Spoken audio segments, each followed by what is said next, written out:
Assalamu alaikum wa rahmatullah wa barakatuh. Vous avez tous entendu le président Macron parler de la crise que l'islam vit et du fameux séparatisme. En vérité, qu'il ne parlait que du séparatisme islamiste selon lui. Et il a parlé de l'islam radical, du djihadisme, du fondamentalisme, de l'islam politique. Et dans son discours, la manière dont il a parlé des musulmans, il les a tout simplement stigmatisés. Et après ce genre de discours, certains d'entre nous, parmi les musulmans, peuvent se dire c'est vrai, l'islam va mal en France et même dans le monde. Mais Allah subhanahu wa ta'ala, par sa sagesse, nous envoie des signes. Et regardez la réponse, la meilleure réponse qu'on a pu avoir depuis le discours du président Macron, la réponse de Sophie Petrona. Je vais très bien, je n'ai pas de problème, aucun problème. Donc, imaginez-vous la surprise pour Macron, une dame âgée de plus de 75 ans qui revient d'un pays, le Mali, et qui a passé plus de 4 ans en captivité sous, on va dire sous des personnes, on va dire dangereuses, des personnes qui sont, on va dire, d'une tendance radicale. Et lorsqu'elle descend de l'avion, ni elle serre la main au président, ni elle en lance dans ses bras. Lui, pourtant, qui combat toutes ces formes de radicalisation selon lui, les personnes qui ne serrent pas la main aux femmes ou les femmes qui ne serrent pas la main aux hommes, c'est une forme de radicalisation pour lui. Donc, regardez la réponse, l'une des meilleures réponses, comme je vous ai dit.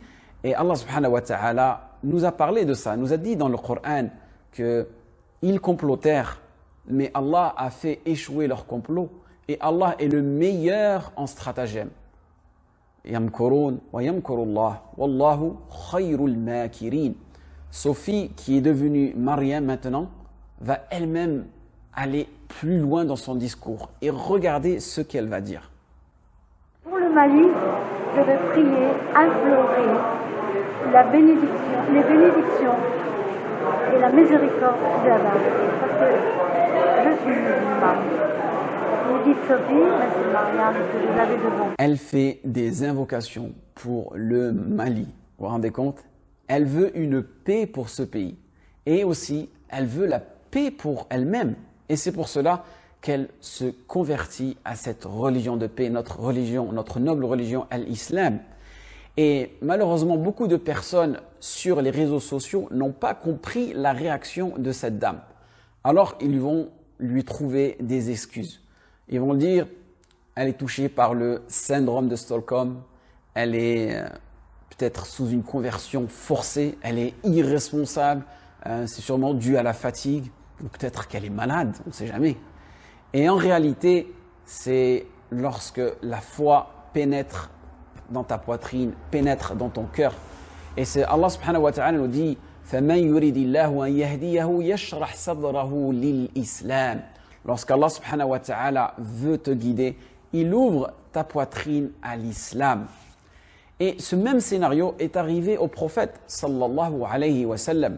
Les Qurayshites disaient la même chose au prophète sallallahu alayhi wa sallam, qu'il était devenu fou, qu'il était touché par un mal, qu'il parlait à un sorcier ou qu'il était tout simplement un faux poète. Et Allah subhanahu wa ta'ala aussi nous explique dans le Coran que ils veulent éteindre par leur bouche la lumière d'Allah, alors qu'Allah subhanahu wa ta'ala ne veut que parachever sa lumière. Quelque répulsion qu'en aient les mécréants.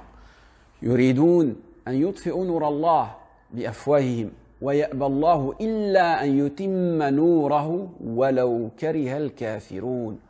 Donc, chers frères, chères sœurs, alhamdulillah, notre religion, elle est préservée. Alhamdulillah, notre religion, elle n'est pas en crise. Bien au contraire, notre religion, elle va très bien. Donc, ne vous faites pas manipuler par ces discours pour vous rendre plus faibles. C'est juste des techniques de manipulation.